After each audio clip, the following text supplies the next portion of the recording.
بسم الله الرحمن الرحيم. عن أبي هريرة رضي الله تعالى عنه أن رسول الله صلى الله عليه وسلم قال: العمرة إلى العمرة كفارة لما بينهما والحج المبرور ليس له جزاء إلا الجنة.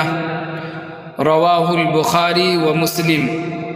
حضرت ابو ہریرہ رضی اللہ تعالی عنہ سے روایت ہے کہ رسول اللہ صلی اللہ علیہ وسلم نے ارشاد فرمایا: ایک عمرہ کے بعد دوسرا عمرہ دونوں کے درمیان کے گناہوں کا کفارہ ہے، اور حج مبرور کا بدلہ جنت کے سوا اور کچھ نہیں، یعنی حج مبرور کا بدلہ جنت ہی ہے۔